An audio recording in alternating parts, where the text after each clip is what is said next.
بەناوی خوای بەخشندە و میهرەبان، سڵاو و ڕەحمەتی خوای گەورەتان لەبێ خۆشەویستان. خۆشحاڵم لە گفتوگۆ دێمەوە خزمەت ئێوەی بەڕێز و خۆشەویست. دوای دروستبوونی یاخود ڕاستتر بڵێن دروستکردنی قەیرانی سیاسی و ئابووری لە هەرێمی کوردستان، ڕەنگە ئێستا لە بەردەم قەیرانێکی دیکە دابین، ئەویش قەیرانی کۆمەڵایەتی، پێکدادانی نێوان چینەکانی کۆمەلگا بە مەبەست یاخود بە ئاڕاستەکردن و لە بیربردننی کۆمەڵێک گرفت و قەیران کە لە هەرێمی کوردستاندا هەن. لەم بەرنامەیەدا دەمەوێت بپرسم ئاخۆ ئاکار و ڕەوشتەکان لە ئاینی پیرۆزی ئیسلامدا چۆن باس کراوە؟ ئاینی پیرۆزی ئیسلام ڕێگرە لە بەردەم ئازادی و پێشکەوتن یاخود نەخێر ئەوە ئاینی ئیسلامە ڕێڕەوی ژیان ڕێک دەخات. لە ڕووی کۆمەڵناسیەوە ئایا پێکدادانی نێوانچینەکانی کۆمەلگا چ کاریگەریی دەبێت لەسەر داهاتووی ئەم میلەتە؟ چێ بەرپرسیارە لەوەی کە هەرڕۆژە و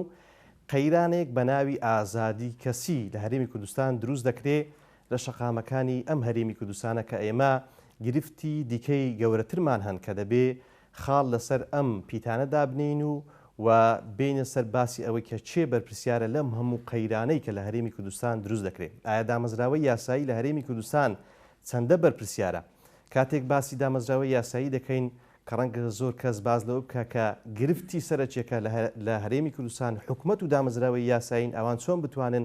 قەیرانگەلێکی وها لە هەرێمی کوردستان چارەسەر بکەن. گفتوگۆ یەکەم دەست پێ دەکەم لەگەڵ زۆر بەڕێزان دکتۆر خەیڕوڵا کاسکەی، مامۆستای زانکۆ،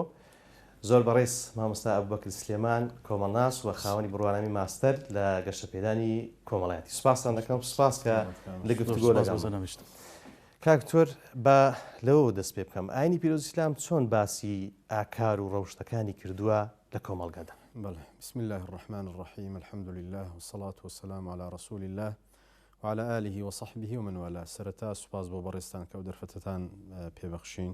بە خێراتنی برای بەڕێز مامۆستا ئەبوبەکر دەکەم. خوای گەورە تەوفیقماندا بۆی بتوانین قسەیەک بکەین، شتێک بڵێن کە سوودی هەموو لایەکی هەبێ. پێش هەموو شت مامۆستای بەڕێز، ئەگەر تەماشای کۆی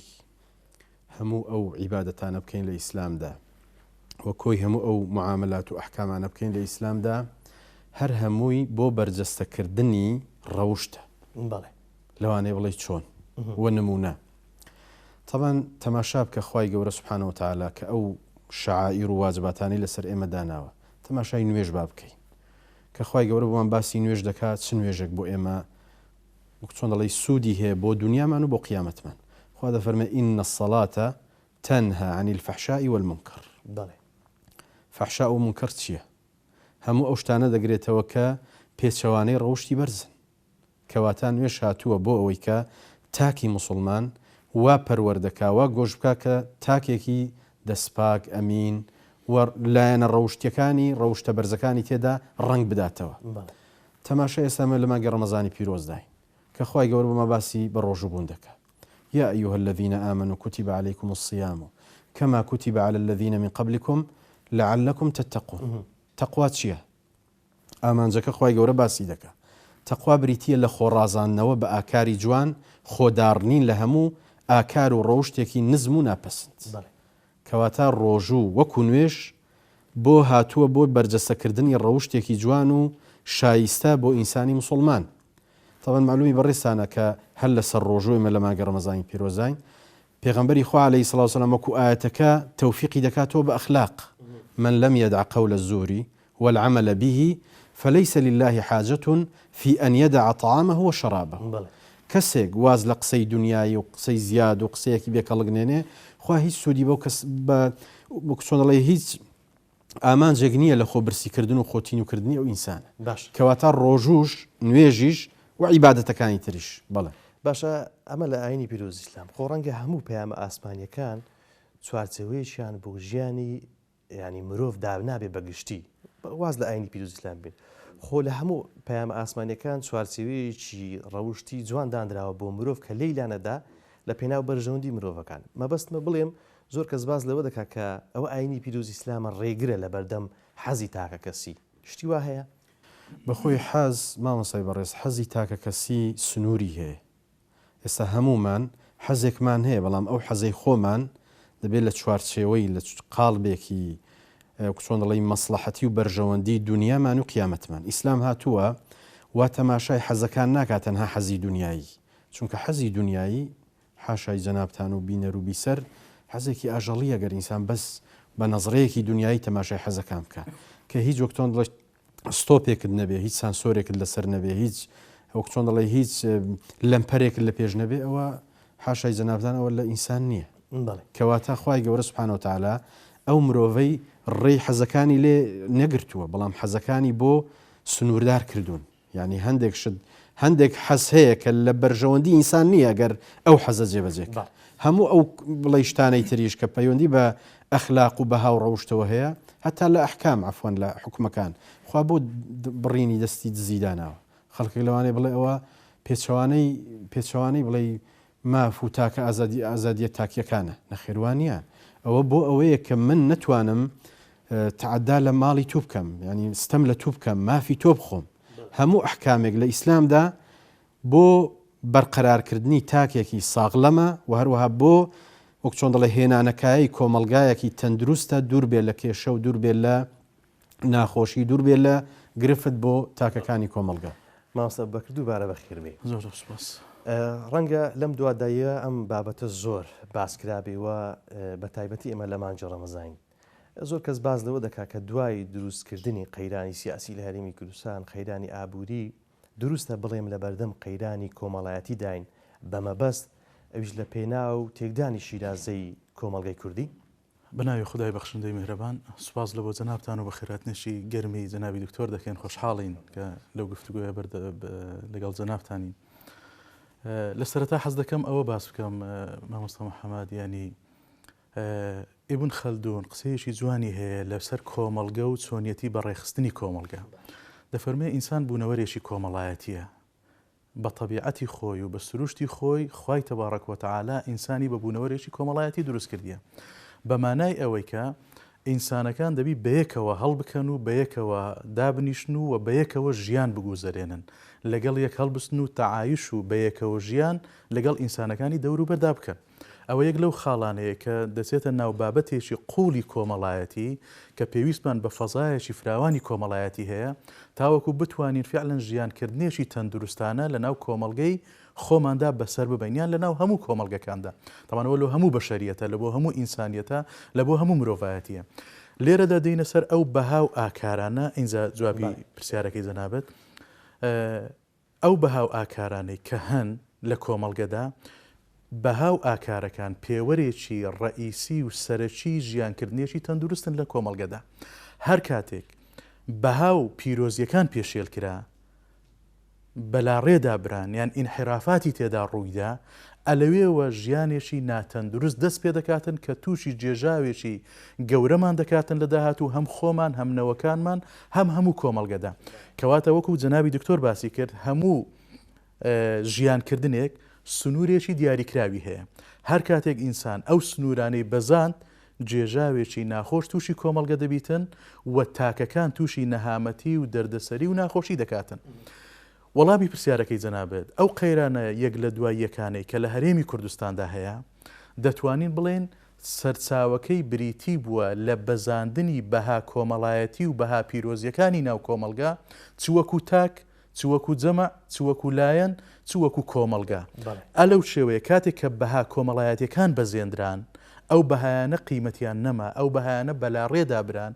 یان تەزاوزی سەر ئەو بەهایانە کرا و سنوورەکان بەزێنران لەوێوە قەیرانی سیاسی قەیرانی دارایی و قەیرانی ئینسانی لە ناو کۆمەڵگەدا دروست دەبیتن کەواتە سەرچاوەی نەهامەتی و قەیرانە یەک لە دواییەکەکانی هەرێمی کوردستان لە ڕووی سیاسی لە ڕووی کۆمەڵایەتی لە ڕووی ئابووری حتا لە ڕووی زانستی و هەموو ڕووەکانی تر و لە هەموو سێکتەرەکانی تری ناو کۆمەڵگەر بریتیە لە بەزاندنی بەها کۆمەڵایەتی و بەها ئینسانیەکان لە ناو کۆمەڵگەدا ئەو بەهایانە کاتێکە پێشێل دەکرێن و ئینحرافات دەکرێتن لە بواری کۆمەڵایەتی لە بواری زانستی لە هەر بوارێکی تر لەوێوە نەهامەتی لە بۆ ناو کۆمەڵگەدا دەهێنیتن کەواتە پێویستمان بچیە ئەگەر بمانەوێت ژیانکردنێکی تەندروستانە بکەین پێویستە بەها و ئاکارەکان سەرچاوەی ژیانکردنی ئینسانەکان بن لە ناو کۆمەڵگا چونکە پێوەری ژیانی تەندروست پاراستنی بەها پیرۆزیەکانە پاراستنی ئاکارە پەسەندەکانە کە هەم لە ئاینە ئاسمانیەکان کە دووە ئاینیش ئاینی پیرۆزی ئیسلامە لەوێن دەرێ ئاماژەی پێکرایە هەرتا دەتوانین برێن بە دوو نمونەی بەسیط پێغەمبەری خوا عەلەیهی سەڵات وەسەلام کە هاتووە ئاەتێکی جوان حەدیثێکی جوان کە پێغەمبەری خوا دەفەرمێ ئینەما بوعیثت لئوتەمیمە مەکاریمە الئەخلاق یعنی هاتووە لە بۆ تەواوکردنی ڕەوشتە جوانەکان و پەرەپێدان و گەشە سندنی ڕەوشتەکان لە ناو کۆمەڵگەدا چونکە دەزانی سەرچاوەی خۆشی و ڕوفاهیت لە ناو کۆمەڵگەدا بریتە لە باڵابوونی ڕەوشتە بەرزەکان بریتە لە ئەکارە بەرزەکان هەندێک کەس پێی وایە ئەمە شتێکی تاکە کەسیە بەوەی کە لێ بڕین هەرکەس حەزی لە چی ئەوە بکات لە کۆمەڵگا ئەو بۆ مەترسیە نابینە ئەو مەترسی جەنابەت باز دەکەی کە لەسەر جوانکردنی ژیان یاخود تەندروستی ژیان بەو شێوازە نابینێ بەوەی دەبینێت کە کەسێکی تاکە کەسە دەیەوێت لەسەر شەقام چی بکە با بیکە بڵێ لە ڕووی کۆمەڵایەتیەوە تەمان ئەگەر باسکن سوکە جەنابی دکتۆر لە ڕووی ئاینیەوە باسی دەکاتن لە ڕووی کۆمەڵایەتیەوە هەموو ئینسانەکان پەیوەستن بە یەکەوە ژیانی من پەیوەستە بە ژیانی تۆوە ژیانی تو پەیوەستە بە ژیانی یەکێکی ترەوە چونکە ئێمە ناچارین بە یەکەوە بژین چونکە لە یەک کۆمەڵگەدا دەژین و لە یەک کۆمەڵگە وجودمان هەیە بە یەکەوە هەڵدەکەین و بە یەکەوە دەبی هەرەوەزی بکەین لەگەڵ یەکتری تاوەکو ژیان بکەین وانە مادەم وایە ینی ئەلێرکوانەدا ئینسان ئازادی تا ئەو شوێنە ئازادا کە ئازادی کەسانی تر پێشێل نەکاتن لە سەرەتاش باسم کرد سنوور بەزاندنی ئینسانەکان لە ڕووی بەها کۆمەڵایەتەکانەوە زەرەر لە دەوروبەرەکە ڕوو دەداتن بەڕاستی نابی هیچ یەکێکمان زەرەر لە بەرامبەرەکەمان بدەین و ئازادی بەرامبەرەکانمان پێشێل بکەین بەها کۆمەڵایەتەکان و ئاکارە پەسەندەکان لە دوو سەرچاوەوە دەگرن دوو سەرچاوی ڕئیسی هەنا لە بۆ هێنانی بەهای گەورە لە بۆ ناو کۆمەڵگا یەکیان ئاینە ئاسمانیەکانە کە ئەوانێنە لای خی تەبارەک وتەعالا هاتینە و ئاینی ئاسمانینە لە بۆ سەر زەوی تاوەکو ژیان تەندروستانە بەڕێوە بچیتن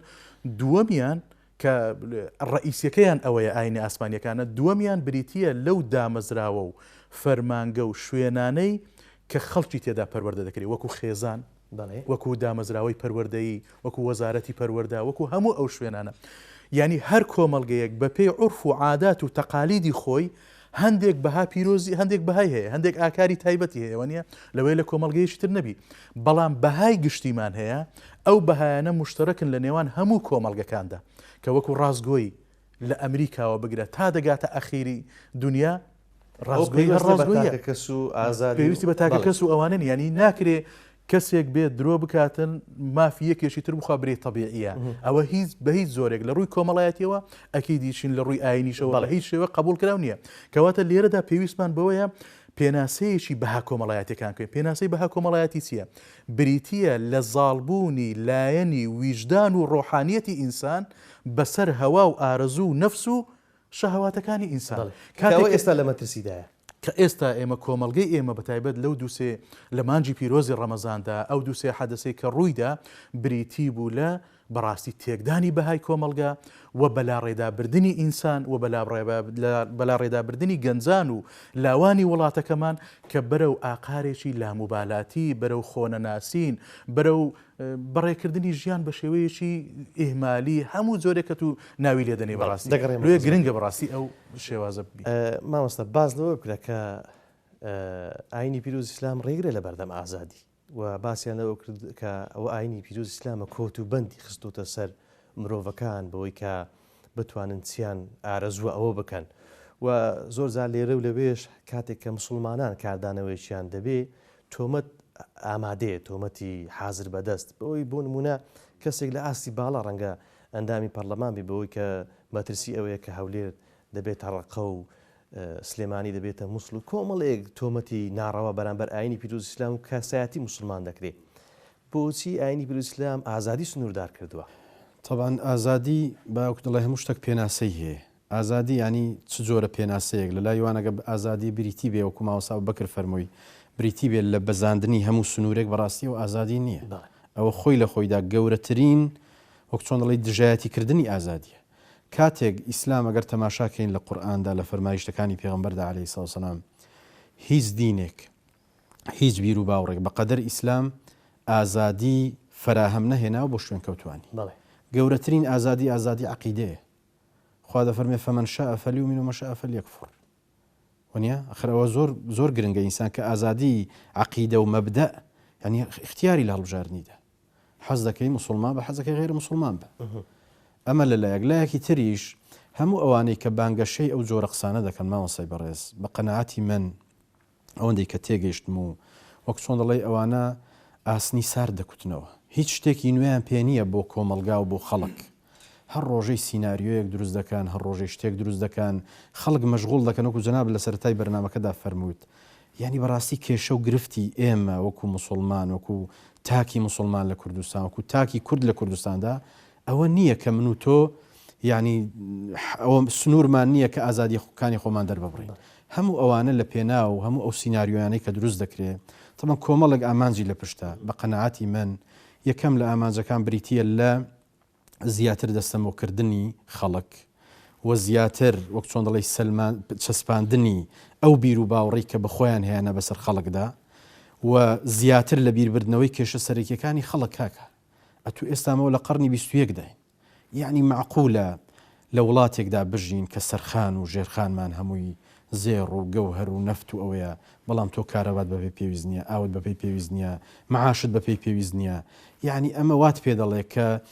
مرۆڤێکی دوور لە جەنابتان و بینەران مرۆڤێکی گێل دروست بێت لە وڵاتەدا باو پرسیارە بکەین بۆ نمونە با ناوی لێبنین ئازادی کە کەسێک لە شەقامەکان کارێک ئەنجامدا بەڵام لە بەرامبەردا بۆ تاکێکی مسلمانی مولتەزیم هەمان ئازادی هەیە ئەگە نامالێنە ئازادی بێگومان نەخێر جاویستم باسیەوە بکەم کە تۆ ڕێ بە ئازادی دەدەی مەسەن ڕێ بە ئازادی دەدەی با هەبێ ئیسلام قەت لە ئازادی ناترسێ ئیسلام لە هەر بارودۆخێکدا بێ ئازادی هەبێ واللهی ئیسلام بەخۆی دەڵە کاکە بە ئازادی هەبێ فەرمو ڕێی هەموو کەسی داوە هەموو کەس بە ئەگەر تەماشای مێژووی ئیسلام کەین دەبینی جاری وا هەبوو کەنیسە کراوەتەوە مزگەوت کەنیسەکان ڕوخاندۆ کردویانەوە کەنیسە ینی ئیسلام دژی ئەوەی نییە کە ئازادی هەبێ بەڵام وەکو جەنابەت فەرموود ئازادی بۆ شتی خراپ هەیە بۆ دژایەتی کردنی بڵێ دین و عەقیدە و مەبدە بەڵام ئازادی بۆ وەکو چۆن دەڵێ بۆ ئەوانە نییە بەڵام بۆ شتی خراپ هەیە مەسەن بڕۆ فەرموو ئێستا تەماشای مزگەوتەکان بکە بە بۆنەی کۆڕۆناوە شوێنی ئافرەتان قەپات کراوە باشە توخوا ئەوە زەرری زیاتریان بڕۆنا ئەو مۆڵ و سۆپەرمارکێت و بڕۆنا ئەو بازاری ئیسکان و نازانم ئەو شوێنانەی کە دەبینی جمەی دێ لە خەڵک شەو ڕۆژ بڵێ ئێستا خەڵک ڕەمەزانە شەوان ناخەوێ بەس بڕۆ بزانە ئەو تێکەڵی لەوێ ڕوویدەدا بزانە لە مزگەوت ڕوودەدا یان نا مانەوەی مزگەوت چەندە بۆ نوێژ و تەراویح نیو سعات 40 دقەیە دەکابرا بەربانگ دەخوا دەچێتە ئەو شوێنە گشتیانە هەر نایەتەوە کەسی وایە تا پارشەویش دەخوا ئەمە زیاتر کاریگەری خراپی هەیەگەر بۆ نەخۆشی کۆڕۆنا بێ یان ئەوەی کە لە مزگەوتەکان بە 40 دقە خەڵک دێو دەڕواکردن بە دوو پێوانە بە مەبەستی چی وەڵاهی مەبەستەکە مامۆستا مەبەستەکە دیارە زۆر بەڕوون و ئاشکرایی مەبەستەکە دژایەتی کردنی ئیسلامە ینی بە ئاشکرایی ینی بە هەنجەتیشیان بەدەست کەوتووە من قەنەعاتم وایە هیچ حکوومەتێک هیچ کەسێک بەقەدەر دەسەڵاتی کوردی سوودی لە کۆڕۆنا وەرنەگرتووە مامۆستا هەم لە ڕووی اقتصادیەکەوە بگرە هەم لە ڕووی سیاسیەکەوە بگرە هەم لە ڕووی لە هەموو ڕووەکانەوە بگرە هەم لە ڕووی دژایەتی کردنی ئەو شتانەی کە نایانەوێ هەر شتێک بێ کاکەوانە بەڵگە حازرە شت حازرە کاکە لەبەر کۆڕۆنا لەبەر ئەوە ئاوەیە لەبەر ئەوە ئەو شتەیە ئەگەر بڕیارەکان گشتی بن مامۆستا محەممەد ئەگەر قانون هەبێ قانون بۆ عام بێ و قانون مەبەستەیدا چەسپاندنی بەرژەوەندی گشتی بێ واللهی ئیسلامی یەکەمین کەسە دەڵێ با هەبێ با بەرجەستە بکرێ لە شوێنی خۆیدا بێ بەڵام کاتێک کە دەبینێ خەڵکی مسلمان دەبینێ ئەو لە کۆت و زنجیر کراوە هەموو شتێکی سنووری بۆ دانراوە نابێ ئەوە بکەی نابێ ئەو بکەی بەس لە مقابلدا هەموو شتێک کراوەیە بازاری هەموو شتێک ڕێپێدراوە بەس بازاری مزگەوت و دین و عیبادەت و قورئان نەبێ طبعاً ئەوە جۆرێکە لە چۆن دەڵێ کەتمکردنی ئازادی خەڵکی تر و زەوتکردنی ئازادی مسلمان بەڵام لە مقابلدا ئازادی بۆ کاری بەرەڵایی و فاحیشە دوور لە جەنابتان و لەگەڵ ڕێزم بۆ بینەران بێسنوورە فعلەن بێسنوورە دەگەڕێمەوە مامۆستا ژیان کاریگەری ئەم جۆرە بەزاندنی سنوورەکان و بەزاندنی بەها کۆمەڵایەتەکان لەسەر کۆمەلگا ئەگەر هاتوو کەسانی دڵسۆز ڕاگەیاندنی ئامانزدار لە بەردەم ئەم شەپۆڵە نەوەستێ کاریگەریەکان لە داهاتوو چی دەبێ بەسەر ئەم کۆمەلگەی کوردیان وڵا هەر ئیزافەیەک لەسەر قسەکانی کاک دکتۆر جوانی ڕوون کردەوە بەڵام ئیزافەیە ئەگەر بە مێژووی مرۆڤایەتیدا بچینە خوارێ لە هیچ سەردەمێک وەکو سەردەمەکانی ئاینی پیرۆزی ئیسلام کە باڵادەست بووە ژیانی تاکەکان و ژیانی کۆمەڵگە لە ڕووفاهیەت و خۆشی و بێگرفتیدا نەبووە بڕە زۆر بێگرفت بووە زۆر بێ مشکیلە بووە ئەسڵەن نەزەریەی تەعایش یەکێکە لە نەزەریە هەرە گرنگەکان کە ئێستا بوویتە نەزەریەشی سیاسی لە زۆربەی زۆری کۆمەڵگەکاندا ئیشی لەسەر دەکرێت یەکەم کەس کە نەزەری تەعایشی هینا پێغەمبەری خوا بوو عەلەیهی سڵات وەسەلام کە لە وەسیقەی مەدینە تەسبیتی کرد مافی هاوڵاتی بوونی دا بە سەرجەم هاوڵاتیان بەبێ جیاوازی ئەوە یەک لەو خاڵانەیە کە پێویستە ئاینی پیرۆزی ئیسلام کاتێک کە سەردەمەکان لێک دەینەوە ئەو خەڵکانەی کەوە دەرێن لە بۆ لە پێناوی شتێکە وا باسی دەکەن بەڕاستی کە مەرامێکی تایبەت هەیە یان دەستێکی تایبەتە یان لە بۆ ڕازیکردنی کەسانێکە بۆ ئەوەی نان و پیازی پێوە بخۆن ئەوە یەک لەو خاڵانەی خاڵی دووەم قاعدەیەکی شەرعی هەیە وازانم زۆر زار ئەمە لە کۆمەڵناسی خوێندیتمان لە قانونیش زۆر زار دەخوێندرێ دەرێ چی مەصلحەتی ئینسان لە چێ بوو ئەینەما وەجەدە المەصلحە فثەمە شەرع الله یعنی مەصلحەتی ئینسان مەصلحەتی تاک بەرژەوەندی ئینسان لە هەر شوێنێک بوو ئەوە ئاینی پیرۆزی ئیسلام لەوێن دەرێ چونکە لە ئەسڵدا دینی خوا لە بۆ بەرژەوەندی ئینسان هاتیە لە بۆ پاراستنی ئینسان هاتیە لە بۆ گەورەکردن و تەکریمی ئینسان هاتیە هەروەکو ئاەتەکەی دەفەرمی وەلەقەد کەڕەمنا بەنی ئادەمە کەواتە لێرەدا ئەوانەی ئەو قسانە دەکەن یان ئەوەتە بێ ئاگانە لە ئاینی پیرۆزی ئیسلام یان خۆیان بێ ئاگا دەکەن یان مەرامێکی تایبەتە لە مێشتیاندا دەیانەوێت ئەو مەرامە جێبەجێ بکەن دەستێکن لە بۆ خەڵکانی تر ئەو باسە باسی ئەوەیە کە ئێمە مەسئولیەتی ئێمە وەکو لایەنی ئیجتیماعی وەکو مەسئولیەتی ڕاگەیاندن وەکو مەسئولیەتی تاگ وەکو مەسئولیەتی خێزان طبعاً لێرەدا کەسانی هەلپەرست قسەیەکی بە قووەتیان هەیە لە بۆ تێکدانی کۆمەڵگە دێ ئەگە بتانەوێ دەستەمۆی ئینسان بکەن دەستەمۆی کۆمەڵگە بکەن لە هەدمی ئوسرەوە دەست پێ بکەن کاتێک کە پەروەردەی خێزانیت نەهێشت کاتێک کە تاکت لە ناو خێزاندا بەلاڕێدا برد نەتێش تەربیەشی تەندروستانە وەربگریتن لەوێوە دەتوانی بە ئاسانی دەست بەسەر کۆمەڵگەدا بگری ئێستا ئەو مەترسیە لە کۆمەڵگەی کوردیدا بەزەقی هەست پێ دەکرێت و ئیشیشی لەسەر دەکرێتن بەڵکو ئەوەی دێ کارێکی نائەخلاقی نائاکاری نامۆڕالی دەتوانین برن هەر ناوێشی لێبنێ دەیکاتن لە کۆمەڵگە دوهزار کە کارەکەی دەکات تەکریم دەکرێتن ڕێزی لێ دەندرێتن دەستی لە پشت دەدرێتن بەڵکو گەورە دەکرێتن یان ئەو کەسێک کە خۆفرۆشە ئەو کەسێک کە خۆی دەفرۆشی بیر و باوەڕی دەفرۆشی عەقیدەی دەفرۆشی هەموو شتێکی خۆی دەفرۆشی هەتا جەسەدی خۆی دەفرۆشی دێتن لێرکوانە دەڕشێتەوە بەسەر ئاینی پیرۆزی ئیسلام و بەسەر زۆرینەی کە خەڵکی هەرێمی کوردستان 1995 بەسەرەوە موسڵمانە کەسی دێ دەڕشێتەوە بەسەر ئاینی پیرۆزی ئیسلام و بە 200-300 دەنجێک دەرچووە لە پەرلەمانی عراقا کوردستانە هەر شوێنێکە دێتن دەڕشێتەوە بەسەر ئەو خەڵکە ئیهانەی مقدساتی ئینسان دەکات ئیهانەی کەرامەتی ئینسان دەکات ئینسان پێشێل دەکاتن مافی مرۆڤ پێشێل دەکاتن ئەوە ببێتە نوێنەری تو لەوێندەری ئەوە ئەگەر دەستێشی لە پشت نەبی ئەگەر خۆفرۆشیواتە دەگەڕێنەوە ئەو خاڵی بەشێکیش هۆکارەکەی هاوڵاتیان بەگشتی هۆکارن لە بە دروستبوونی جۆرێک لە خەیران لە هەرێمی کوردستان کە ئێستا ئێمە لە بەردەم پرۆسەیەکی تری هەڵبژاردنین فەرموو جەنابەت بە دەنجی خۆت وانە بە ڕەنجی خۆت بە عەقلی خۆت بە عەقیدەی خۆت بە بیر و باوەڕی خۆت بە بیر و بۆچوونی خۆت تەغییر لە واقع بکە خەڵکی باش بنێرە تاوەکو دیفاع لە کەرامەت و لە ئینسانیەتی تو بکاتن یەک نمونە ئەری بڕاست یەک کەسی ئیسلامی مسلمان بیتن لە ناو ئیسلامی بیتن وەکو بڕێ لایەنە ئیسلامیەکان هەر لایەنێک بیتن لە ناو پەرلەمانی کوردستان یان لە ناو پەرلەمانی عێراقا ڕۆژێک دژی بەها باڵاکانی کۆمەڵگە وەستابیتەوە ڕۆژێک پێشێلی مافەکانی ئینسانی کردبی لە ناو پەرلەماندا بگرە داکۆچی کار بووە وە زەڕیبەی زۆریشیدایە لەسەر ئەو شتانە بۆیە ئێستا ئەو مۆزوعەشی گرنگکەواتە مەسئولیەتی ئێمە یەک لە مەسئولیەتی ئێمە دەستگا ڕاگەیاندنەکان زۆر پێویستە بەرپرسانەتر و چاوکراوانەتر بێن داکۆچی لەوستر طبعاً کۆمەڵێک دەستگای ئیعلامی دابەزیە دانراینە ئەو دەستگای ئیعلامیانە بەبێ ڕەچاوکردنی عورف و عاداتی کۆمەڵگا دێن کۆپی شتی وڵاتانی تر دەکەن و دەیهینە ناو کۆمەڵگا دەرێن ئەوە بە ناوی ئازادی بە ناوی دیموکراسی بە ناوی کرانەوە بە ناوی هەموو ئەو شتانە طبعاً کرانەوەیە ئازادیە دیموکراسی سنووری خۆی هەیە هەموو شتێک دەبی بە سنوور بی نابی پێشێلی مافی کەسەکەی تر بکەم نابی بەها باڵەکان بخەمە مەترسیەوە بەڕاستی ئەلەوێ مهمە کەواتە لێرەدا ئێستا ئەو خەبەرانی بڵاو دەبنەوە هیچی قیەمی خەبەری نییە زۆربەی زۆری دەستگای ئەعلامیەکان چەند دەستگایەک نەبیتن قیەمی خەبەریان نییە هیچ بەهایەکی خەبەری لە خەبەرەکانی وان کە بڵاوی دەکەنەوە بەڵکو بە هەدەف هەتا هەندێک هەواڵ هەیە دێ وەکو نوکتە لە کەناڵەکە باسی دەکاتن وەکو نوکتەیەک تاوەکو خەڵک پێ بکەنی اینجا بە دووبارەکردنەوەی هەموو ڕۆژێ ئاخیری هەواڵ دەیکاتە هەواڵێکی نوکتە ئامێز کە ئامانجەکەی مەترسیدارە دەیەوێت خەڵکانیمە و نەوەیمە لە خشتە بیتن تەمان خەتەرترین شت ڕووی لە کۆمەڵگەی کوردی کردی ئێستا گەنجولاوەکانمان لە مۆبایلاتن ئێستا ئینتیمایان نەمایە دەیانەوێت هەر بخۆن و بڕۆن و هیچ قیمێک لەلایەن نەمینێتن ئەسڵەن بەدەستێکی گەورە ئیش دەکرێتن کە مامۆستا هۆکارەکانی ئامانجەکانی باس کرد هەم هۆکار بوو هەم ئامانزیش بوو کە لە بۆ ئەو ئامانجانەیە ئیش بکەن تەمان ئامانزی سەرەکی بەتایبەت لە ئێستا کە کاتی ڕاتبوو لێبڕین بووە ئامانزی سەرەکی لە دروستکردنی سەماکەرەکەی سلێمانی و باوەشگرتنەوەکەی هەولێر و دڕاندنی قورئانەکەی سەرجادە و ینی ئەوانە هەمووی لە پێنا و لە بیربردنەوەی کارە ڕئیسیەکانن کە گرفتە ڕئیسیەکانن کە لە هەرێمی کوردستاندا هەیە بریتە لە لێبڕینی موچە بریتە لە دزی و گەندەڵی بریتە لە مافخوراندنی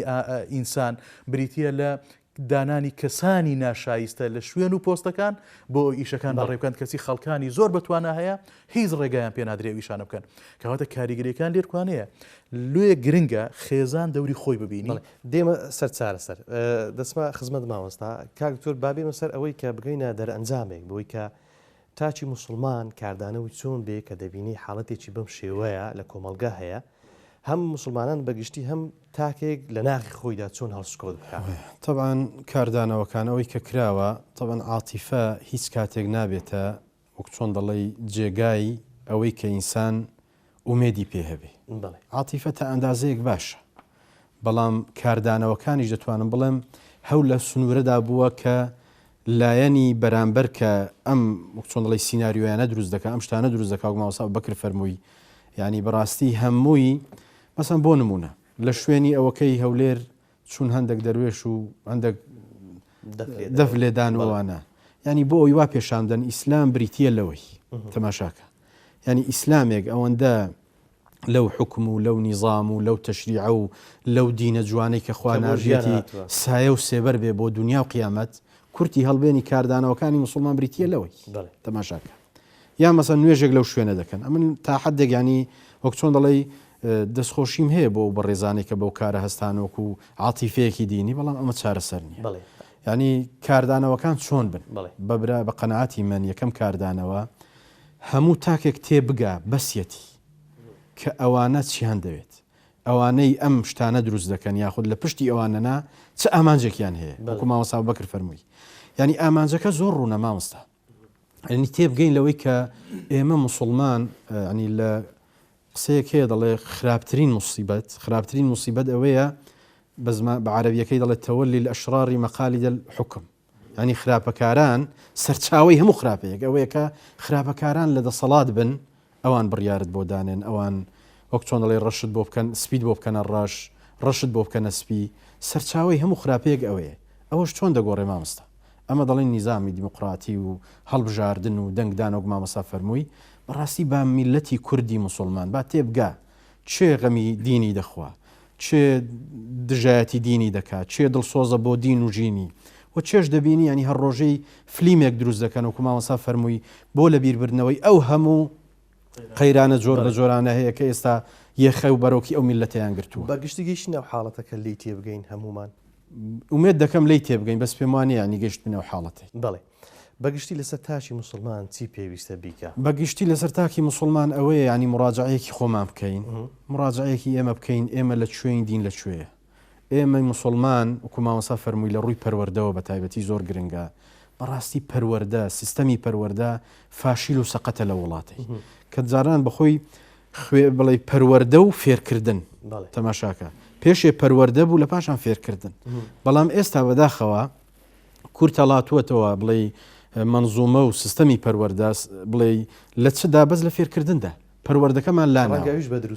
لەوان ئەوش بە دروستی نەبێ پێی پێویست نییە جا بۆیە بەڕاستی دەبێت ئێمە ینی هەڵوێستە لەسەرەوە بکەین مراجعی خۆمان بکەینەوە هەمومان ئەمە ئێستاما زۆرینەی زۆری کوردستان الحەمدوللا مسلمانە سەتانەوەتی بەرەوسەری مسلمانە خۆ مسلمان بوون بەس بە ناو نییە و بە هەویە نییە دەبێ من بەڵگەکەم هەبێ بیسەلمێنم کە مسلمانم دەبێت مەسەن لە خانەوادەکەی مندا لە خێزانەکەی مندا لە دەوروبەری مندا ئیسلام ڕنگ بداتەوە. کەواتە ئەو گۆڕانکاری کە خی پەروەردیگار باز دەکات کە سەرەتا لە ناخی خۆمان گۆڕانکاری دەست بکەین اینجا گۆڕانکاری کۆمەلگا ڕێک دەبینین دروست وەکو ئاوێنە لە بەرچاومانە کە گۆڕانکاریەکە لە خودی خۆمان دەستی پێ نەکردووە تا بتوانین گۆڕانکاری لە کۆمەلگا دروست بکەین. بەخۆی یەکەم شت مامەسا تێنەگەیشتن لە دین سەرچاوەیەکی خراپە بۆ بەلاڕێداچوونی ئینسان. ئەو ڕۆژەی قسەیەکی شێخ محەممەد غەزالیم خوێندەوە ڕەحمەتی خوای لێبێ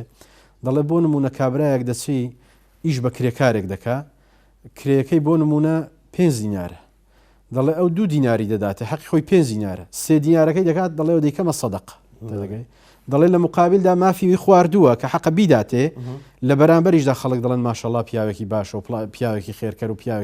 پیاوێکی دڵسۆز و بڵێ بەخشندێ مەبەستم لێرەدا یەک شتە مامۆستا ئەمە دەبێت لە دینەکەی خۆمان لە ئیسلامەکەی خۆمان حاڵی بین کە ئیسلام تەنها نوێژ و ڕۆژوو نییە بەڕاستی نوێژ و ڕۆژوو ئەگەر لە مەفهوم و لە فەلسەفە و لە حکمەتەکەی تێبگەین بەخوای تەئیدی کەسانێک ناکەین کە هەر ڕۆژێک قەیرانێکمان بۆ بسازێن و هەر ڕۆژێک گەمە بە عەقڵ و بە ژیری و بە ویژدان و بە دین و بە هەموو شتێکمان بکەین. لە کاتی بۆنە ئاینەکانیش بەیاننامەی جوان دەربکری لە کاتی بۆنە ئاینیەکانیشدا تەمەن بۆ پەردە پۆشکردنە یاخود چۆن دەڵێ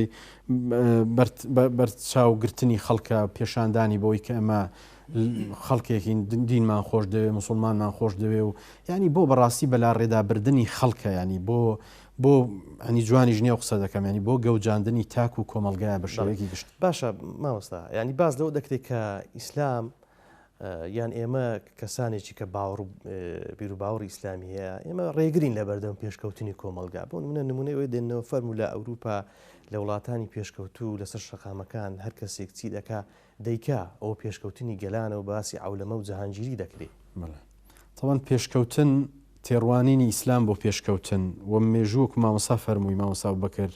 مێژووی ئیسلام لە پێشکەوتن بەڕاستی چۆن دەڵێ نێوانیان ئاسمان و ڕێسمانە ئەو پێشکەوتنەی کە بریتی بێت لە چۆن دەڵێ بەزاندنی سنوور و بەها باڵاکانی ناو کۆمەلگا ئێمە دەڵێن زۆرینەی خەڵک مسلمانەوە نیە ئەوان ناڵێن شت بە زۆرینە دەکرێت ئەوڕۆ ئینتیخاب و زۆرینەیە و کێ باشە زۆرینەی دینی خەڵک چی ئەمڕۆ مسلمان ئیسلام نییە زۆرینەی خەڵکەکە مسلمان نییە باشە من ئەگەر شتێکم کرد پێچەوانەی ئەو زۆرینە من چم پێ دەڵێن ینی چ بەخۆ مەسەستا بۆ نمونە بەخۆیان زۆرینە وەنیە حکوومەتیان بەدەستە دەسەڵاتیان بەدەستە پەرلەمانیان بەدەستە یاسا دەردەکەن دەی بڕن دەی دزن ینی هەرچی لێ بکەن کاکە زۆرینەیە و کەس بۆی نییە ئەوی بکەونیە باشە بۆ لەوەدا زۆرینە دەخوا بەڵام لەوەدا زۆرینە ناخوا ینی کە مسلمان بە ئاسایی خۆی وە کۆمەلگای مسلمان چۆن دەڵێ پەیڕەوی لە دروشم و لە بەها باڵاکان و لە ڕەوشتەکانی ئیسلام و دینداری خۆی بکە بۆ لەوەدا وەک چۆن دەڵێ زۆرینە ناخوا بەڵام لەوەدا زۆرینە دەخوا تەبەن ئەوەش بۆ مامۆسا بێگومان ئەوە شەر ئامانجی لە پشتە تەبەن ئیسلام ڕێگر نییە لە پێشکەوتن بە پێچەوانەوە بڕۆت بەشێک لە ئاەتەکانی قورئان لعلكم تعقلون لعلكم يتفكرون لعلكم يرشدون هەنی بەشێکی زۆری ئەوەیە کە عقلی ئینسان دەکاتەوە بۆ ئەوەی پێغەمبەری خوا عەلەیهی سەڵام بەفەرمێ من استوى يومه فهو مغبون ئیسلام فێری ئەومان دەکات دەبێ ئەمن ئەوڕۆم جیاواز بێ لە دوێنێ زانستێکی تر وەرگرم زیاتر پێشکەوم لە ڕوانگەی هیزرەوە لە ڕوانگەی داهێنانەوە لە ڕوانگەی عیلم و معریفەتەوە من دەپرسم کوا داهێنان لە وڵاتە کوا پێشکەوتن لە وڵاتە ئاخر پێشکەوتن هەر لە خۆڕوتکردنەوەدایە هەر لە ینی لەگەڵ ڕێزم بۆ خوشکان و بۆ بەڕێزان و بۆ بینەران ینی هەر لە چۆن دەڵێ حڕاجکردنی جسم و کاڵای ئافرەتاندایە لەگەڵ ڕێزمدا بۆ ئافرەتان بێگومان نەخێر ئەمەوە نییە پێشکەوتن کاکە تۆ باسی ئەوروپات کرد باشە لە ئەوروپا ئەوە هەیە بەڵام خۆ لە ئەوروپا شتی دیکەش هەیە بۆمە بەس بۆ ئەو لایەنەی کە پێمان ئەوان پێیان باشە باسیەوە دەکەن باشە لە ئەوروپا کوا معاش ڕۆژێک دوا دەکەوێ باشە ئەگەر مشکیلەکە بێ گەندەڵیەکە بێ لە ئاستی سەرێەوە تا ئاستی خوارێت ئیستیقالە نادا واز نایانێ لە حکم و دەسەڵات باشە کاکە عمری ئێمە چەندە وا عمری منەوە بۆ 40 ساڵ دەڕۆ وەتی من هەمە وەتی دەبینم هەر ئەو سەرانەیە هەر ئەم تاس و حەمامەیە هەر ئەم قەوانەیە لە دەدرێتەوە ئەمە پێشکەوتنە ئەجا شتێکی تر مامۆستا ئەو پێشکەوتنی سا بڕۆ لە ئەوروپا دەڵێ پێشکەوتن هەیە وەنیە بەڵێ پێشکەوتن هەیە بڕۆ لەوێ مزگەوت کراوێ 24 ساعت خەڵک نوێژی تێدا دەکا و عیبادی تێدا مزگەوت و دۆ دەکاتەوە 50 مەرجت بۆ دادنێ نابێ وا بکەی نابێ وا بکەی نابێ وا بکەی یعنی واد لێ دەکا لەگەڵ ئەوەشدا وەک چۆن دەڵێ هێرشێکی خراپ بۆ سەر دەروون و مێشکت دەکا ئەو نەخۆشیە وایە نەچی دەگریەوە نازام چی و ینی ئینسان وا لە کابوسێکدا دەنێ کە دەڵێ وڵا هەرمەچمە مزگەوت باش ئەو هەموو شەرت و مەرجە لە مزگەوتێ دەیترسێنێ بەڵێ لە باوەشی خۆڕایی نیە جانی خەڵکە من نەمیزە قسەی بکەم بەڵام و جەنابەت باس کرد ینی بەڕاستی ینی خەڵک تعجوب دەکات دەڵێ بۆ لە مزگەوت ئەوە هەیە بەڵام لەو شتەی جەنابەت باس کرد ئەوە نییە کامە زیاتر نزیک بوونەوەی تێدایە یعنی بەڕاستی مەبەستیان گەوجاندنی خەڵکە مەبەستیان لە بیربردنەوەی کێشە سەرەکیەکانی تاک و میلەت و کۆمەلگایە ئێستا وەکو مامۆستا فەرمووی قەیرانی موچەت هەیە قەیرانی کارەبات هەیە کۆرە قەیرانی کاکەمە هەموو ساڵێ بە هەزاران گەنجی تازە پێگەشت و تەخەڕوج دەکا کوا بەرنامەی حکوومەت بۆ دامەزراندن کوا پرۆژە کوا نەزانم چی دەگەڕێمە مامۆستا ژیان دەگەینە سەر چارەسەر یاخود ڕێکارێک کە خێزانەکان بەگشتی بیگینە بەر لە بەردەم ئەم شاڵەوەی کە ئێستا لە هەرێمی کوردستان هەیە چۆن تاک چارەسەر بکە چۆن خێزان دایک و باوکێک بتوانێت ڕۆڵەکەی کە گەنجە و گەیشتە حاڵەتێک کە لە تەمەنی 18 و 15 ساڵیدا ڕێگر بێ لە بەردەم ئەوەی کە ئەم هێرشی ناڕەوای نەکرێتە سەری و نەکەوێتە ناو داوەکە طبعا لەبەرەوەی باسەکە عامە ئێستا چوویتە ناو کۆمەلگا ینی لە خێزان تێپەڕیە بەڕاستی ینی خێزان ناتوانانی بە تاک یان بە تەنها بتانی کۆنتترۆلی ئەو وەزع بکاتن پێویستی بە هاوکاری هەمولایەکە من بە خاڵ باسی دوسێ شت دەکەم یەک پێویستمان بە فەلسفەیەکی پەروەردەیی دروست هەیە لە بۆ پێگەیاندن و پەروەردەکردنی تاکەکان و قوتابیان و لاوان و گەنجانمان لە کۆمەلگەدا ئەو فەلسفەی پەروەردەی ئێستا مامۆستا لێ بپرسە ینی لە مەکتەب و ئەوانە نازانی فەلسفەی پەروەردەچیە بەشێشی نازانی قوتابی نازانی لۆ دەستە مەکتەبێ لۆ دەخوێنی لۆ فێر دەبی ئەوانەی هیچ لە بەرچاو نییە لۆ چونکە پەروەردەمان نەقسی فەلسفەی پەروەردەیی هەیە ئەگەر فەلسفەیەکی پەروەردەیی دروستدا بڕێژرێتن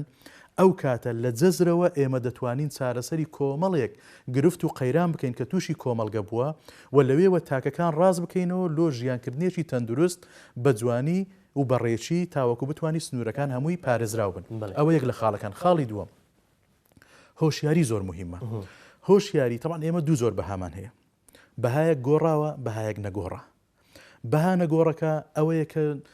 تەسبیت بووە لە ئاینە ئاسمانیەکان دەڵێ لە قانون دەرێ لە هەموو جێگایك دەرێ ئەوە تەسبیت بووە وەکو دزیە وەکو درۆنەکردنا وەکو نازە هەموو ئەو شتانە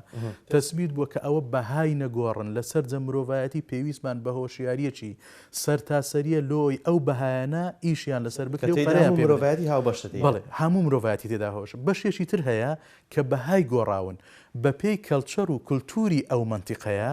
کۆمەڵێک بەهایتر هاتۆتە ناو کۆمەلگا کە کۆمەلگە خۆی درستی کردیە طبعا یەک لە پێناسەکانی بەها کۆمەڵایەتەکان بریتیە لەو بەهایانەی کە تو پابندی پێوەی لە کۆمەلگە فێری دەبی و کۆمەڵێک بەهاش هەیە فێر کراوی لە کۆمەلگە فێری دەبی و فێریش لە پێناو تەندروستێکی باشی ژیان بەڵێ لە پێناو تەندروستانە ژیانکردنە لە پێناوی ژیانێکی تەندروستانەیە کەواتە هۆشیاری دەربارەی بەها باڵاکان لە کۆمەلگا و نەبەزاندنی ئەو بەهایانە یەکێکە لەو خاڵانەی کە پێویستە ئێمە ئیشی لەسەر ئێستا ئەوە بوونە لە نێو کۆمەلگەی ئێمە ئێستا لە ناو کۆمەلگەی ئێمە بەڕاستی ئیشی لەسەر ناکرێت زۆر کەم بە پەنجەی دەست دەژمێردرێت دەستگاکانی ڕاگەاندن ئیشی لەسەر دەکەن کە بە پەنجەی دەستن دەستگاکانی ڕاگەاندن کە هەنا و بە پەنجەی دەست دەژمێردرێت ئەوانەی کە لە ناو کۆمەلگەدا خەریشی ئەو کارانە بەڕاستی لێ ڕێیان نادرێت خەڵکمان هەیە بەس ڕێگرە لە بەردی ڕێگری لە بەردەمیان هەیە بۆ نەبنکەیەکی فێرکردن بکەوە بزانە چەند ڕێگری لۆ دەکەن دەیان شوێنت پێ دەکەن تاوەکو بنکەیەکی فێرکردنی بەها باڵەکانت کە درستی دەکەی تا ئیجازەکە دەدەنێوانە ئینجا دواتر پێت خەپات دەکەن ئینجا کە دەیکەوە ڕۆژ نییە منتیقانێتە سەر و جێلاکت و کاکە ئەو لۆ وایە ئەو لۆوانە بوو ئەرێ ناوی هەموو ئەو کەسانە بینن کە دێنە ئێرکوانە هاتو سۆ دەکەن وەرە بزانم چیان فێر دەکەی وەرە یعنی بێزارت دەکەن وەکو جەنابی دکتۆر فەرمووی لەو مەسەلانەی بێزار دەبی ئینسانەکە ئەو بابەتانی تێدا دەخوێنرێت دوازار لە پێناو کۆمەلگەیەکی تەندروستە کۆمەلگەیەکی تەندروستە و دروستکردنی تاشی تەندروستیشە توکە دوازار کۆمەلگە لەو تاکانە دروست دەبێتن ئەوە باشی دووەم کە هۆشیاریە بەشی سێم طبعا هەموو حرەکەیەکی فەوزەوی فەوزای لە دوا دێتن هەموو حرەکەیەکی شعبەوی خراپەی بەدوادا دێتن. ئێمە وەکو مامۆستا باسی کردیانی دکتۆر باسی کردیانی بە هیچ شێوەک لەگەر حرەکەیەکی پۆپۆلیستی نینە لە ناو کۆمەڵگەدا بتوانی تەغیر لە ناو کۆمەڵگەدا دروستکاتن باڵکو لەگەڵ حرەکەیەکی منەظەمی چارە نووسازین کە بتوانی ئامانزگەلێک لە خۆیدا کۆ بکاتەوە لە پێناوی ئەو ئامانزانە تاوەکو تاکێکی تەندروست پێشکەشی کۆمەڵگە بکات تۆستێدا ڕۆڵی نەبێت کە ئەوە بەڵێ کە ئێستا بەڕاستی خۆشبەختانە من شانازی دەکەم بە لایەنی ئیسلامی کە لایەنە ئیسلامیەکان ئێستا لە هەرێمی کوردستان خەریکی ئەو کارەنە و داهاتوش کۆمەڵگە هەمووی قەرزارباری ئەو داعی و ئەو بانکخواز و ئەو کەسانەنە کە لە ناو لایەنە ئیسلامیەکان و دەری لایەنە ئیسلامیەکانیش بەشێکەنە کە ئەوانە خەریکی پەروەردەکردنی جیلێکن کە لە داهاتوو کۆمەڵگە دەزانی ئەوانە چیان بەرپرسیارەتەکە سەرمایەشیان پێشکەشی ئەو کۆمەڵگەیە کردیە بەڕاستی چکە ئەوانە داشی ڕاستەقینەی کۆمەڵگەکەنە دەزانن لە کوێوە لەیان دەقەومێت دەزانن لە داهاتوو ئەو خۆڕوتکردنەوە و ئەو ڕەقس و ئەو سەما و ئەو باوەش و ئەو شتانی کە هەیە لە کۆمەڵگەدا دەکرێتەوە بە ئازادانە کە بەڕاستی خەتەریشی لەسەر کۆمەڵگەدا هەیە اینجا خاڵێکی تر کە زۆر مهمە کابرا دێ باوەش لە بۆ خەڵک دەکاتەوە دەرەوەڵان نیەتم خراپە نەبووە نیەتم باش بووە مامۆستا ینی ئەو نیەت سافیە نازانم ئەو نیەت سافیە لەکوێ هاتیە هەرێ خۆ عولەما پێغەمبەری خوا دەفەرمێ ئینەمە الأعمال بالنیات بەڵام مفەسرینی حەدیث دەڵێن چی ئینەمە الأعمال بالنیات وانە ینی خۆی ئەعمالەکە دەرخەری نیەتی ئینسانەکانە کاتێک کە ئەعمالەکە خراپە ئەوە دەرخەری نیەت خراپی تووە کە تو دەتەوێت بە ڕێگایەک كلمة راس قصة كدير دلهم صافة وكدير كلمة حق يراد بها الباطل وانيا يعني لير كان دبيته هو كاريك لو لخشته بردني خلق لبنا حقك لو خشتك دكاته وكبله جورجيا كولا بيستي مرضى بلام خلشي في هرد خرتينيتن أو خالك زور خالي تارم خيزان طبعا إما خيزان مان شيرازي تيكسوا پێویستی بە دووبارە تەشکیلدانەوەی خێزان هەیە لە کۆمەڵگەدا لە ڕووی پەروەردەیی لە ڕووی هۆشیاری خێزانی لە ڕووی ڕۆشنبیریەوە چونکە ئەگەر بمانەوێ حالەتێکی تەندروست لە ناو کۆمەڵگەدا دروست بکەین پێویستمان بە ڕۆشنبیری تەندروستە زائیدەن هۆشیاری ڕۆشنبیری بەبێ هۆشیاری خراپ لە کۆمەڵگە دروست دەکاتن شتی خراپ فرەدەداتە ناو کۆمەڵگە بەڵام ڕۆشنبیری بە هۆشیاریەوە زۆر گرنگە لە ناو کۆمەڵگە ئێستا زۆرێک لە دەستگاکانی ڕاگەیاندن بەرنامەکان ناوی نارێن بەڵام 15 بەرنامە هەیە خەریکی تێکدانی کۆمەڵگەنە بە ناوی ڕۆشنبیرکردنی خەڵک کە ئەوە ڕۆشنبیریەکی سەطحیە بەبێ هۆشیاری بەڵکو ڕۆشنبیریەکی سەطحیان وەرگرتیە دەیانەوێ هەروە قسە بکرێتن و ینی وەڵڵی جاری وە 1 سەعاتی ڕێک لە دیاری بەرنامەیەک دانیشتیمە چار کچی بان کردیە دوو کوڕی بان کردیە هەموو دانیشتینە گفتوگۆیەکی فراوان دوور و درێژ 1 ساعتی ڕێک 1 ساعت و نیو دەوەڵڵه یەک کەلیمە ئیستیفادەم لێ نەکردیە یەک کەلیمە سوود بەخشنەوە لە بۆ کۆمەڵگا بەڵکو هەمووی ڕوودکردنەوەی کۆمەڵگا بووە نەهێشتنی عیبە بۆ لە ناو کۆمەڵگا عیبە یعنی ماسکردن لەسەر شاشەی تەلەڤیزیۆن وانە قەشمەریکردن بە یەکتری ئێستێزاکردن بە دین و بە هەموو شتەکانی تر لەسەر شاشەی تەلەڤیزیۆن ئەوە کارەساتێکی گەورە لە داهاتوی کۆمەڵگەدا دەخڵخەینیتن ئەوانەی کە ئەو ئیشەش دەکەن کە بانگەشەی پێشکەوتن و ئازادی و طبعا ئەوانەی کە ئەو ئیشەش دەکەن پێش هەموو کەس خۆیان لە داهاتوو مبتەلای ئەو ئەفکارانە دەبن کە خۆیان بڵاویان کردەوە لە ناو کۆمەڵگا ئەگەر نەزانە سەریان دەماوەیەک و یەخولەکتان دەدەمێ مامۆستا ڕەنگە بەشێکی ئەوانەی کە بەم کارانە هەڵدەسن خۆیان بووبنە ئامانز یعنی خۆیان قوربانی بن لە بۆ بارودۆخەکە بە تایبەت ئێمە لە بارودۆخێک داین کە پەروەردەی دروستی مزگەوت نەمایە مزگەوتەکان داخراون ئەمە چەندە کاریگەری هەیە و چۆن بتوانێت کەسێک نەبێتە دارە دەست و قوربانی ئەم کێشانە بەڵێ بەخۆی مامۆستا زۆر بە جوانی باسی شیکاریەکی و دڵێک کۆمەڵایەتی جوانی کرد بە ئەوکو فەرمۆی خراپترین شت نەمانی پرۆسەی پەروەردەیە لە ناو تاک و خێزاندا خی گەورە لە قورآانی پیرۆزدا چ دەفەرمێ ینی ئێمە وا لە دین تێگەشتوین کە دین تەنها بریتی بێ لەوەی من بۆ خۆم نوێژ بکەم بەڵام کوڕەکەم بەسەر لایەکدا دەڕوا کچەکەم چ ئاقارێک دەگرێت دەور مشکلە نییە خی گەورە دەفەرمێ یا ئەیوهە الەذینە ئامەنوا قووا ئەنفوسەکم و ئەهلیکم نارە خۆتان و ماڵ و خێزانتان ئەگە هەر یەکەمان لە لای خۆمانەوە بە مەسئولیەتی پەروەردەکردن و تربیەتکردنی خۆمان و ماڵ و خێزانمان هەستاین بێگومان گەورەترین گۆڕانکاری و گەورەترین ئومێد دەبەخشین بە تاک و کۆمەڵگە بەڵێ مامۆستا ژیان دواوتت لەسەر ئەوەی ئومێدێک هەبێ بەوەی کۆمەڵگایەکە بەو شێوازە لە دەست دەرنەچێ و هەمومان نەبینە قوربانی طبعا بەردەوامبوون لەسەر ئەو کارە چاکانی کە ئێستا خەڵکانێک پێوەی خەریکن چ لە دەستگای ئەعلامی چ لە ڕووی بنکە و بارەگا تربەوی و پەروەردەیی و فێرکاریەکان کە هەنا ئەو خاڵێشتر بە نمونەیە کۆتایی پێدەین ئەو ڕۆژە کچێک هاتە سەر شاشەی تەلەڤیزیۆن طبعا لە سەرەتا لە منداڵیەوە تووشی ئیعلام بووە و هاتۆتە ناو ئیعلام و دوایە هەڵخەڵەت هێنرایە کە خۆی لە دەستدایە ئەوزە پەشیمانی و پەنجەی پەشیمانی دەگەزی ئەو ڕۆژە بینیم کە قسەی دەکرد بەڕاستی زگم پێشتە گوتی خۆزیە ئەوەی ئێستا دەمزانی لە کاتی هەرەتی گەنجی و کە ئێستش زۆر گەورە نیە و فڕی 35 ساڵ 30 ساڵێک دەبیتن 30 هەتا 35 ساڵێک دەبیتن خۆزیەوەی ئێستا دەمزانی ئەو کات بمزانی بە لۆ ئەوەی بە بێ ئاگایانە نەچوو بامە ناو ئەو پرۆسەیە کە خەڵکانی تر لە بۆ مەرامی تایبەتی خۆیان منیان لە خشتە برد و منیان هەڵخەڵەتاند بۆیە ڕووی قسەم لە گەنجەکانە گەنج و لاوەکان بە کچان و بە کوڕان بەو بەرنامە تەرفیهی و بەو بەرنامە بەڕێکراوانەی کە ئێستا هەنە لە شاشەی تەلەڤیزیۆنەکان هەڵمە خەڵەتێن چکۆ دوجار ئەوانە تەڵەیە لە بۆ ئێوە دەبنە نێچیری تەڵەکان و هەڵتان دەخەڵەتێنن بەڵام پاش 10 ساڵی تر پەشیمان دەبنەوە بۆیە پێویستە جێڕانەوەی متمانە لە بۆ خۆتان وەکو گەنج و ئێمە محاولە بکەین متمانە لە بۆ گەنج بجێڕینەوە تاوەکو بتوانی ئیرادەیەشی بەهێزی لەلا دروست بیتن گۆڕانکاری لە خۆیەوە و نەچێتە ناو هەموو پرۆسەیەک کە دوزار خۆی تێدا زاڵمەند دەبیتن. زۆر بەڕێز دکتۆر خێڕوڵا کاسکانی مامۆستای زانکۆ زۆر بەڕێز مامۆستا ئەبوبەکر سلێمان کۆمەڵناس و خاوەن ڕوانەمەی ماستەر لە گەشتپێدانی کۆمەڵایەت سوپاسان دەکەم کە لەگەڵم بوون سوپاس بە وتەکان سوپاس بۆ ئێوە خۆشەویستان سوپاس بۆ هاوکارانم تا بەرنامەیەکی دیکە بەخوای گەورەتان دەسپێرم وەسەلام عەلەیکوم وەڕەحمەتوڵڵاهی وەبەڕەکاتوه.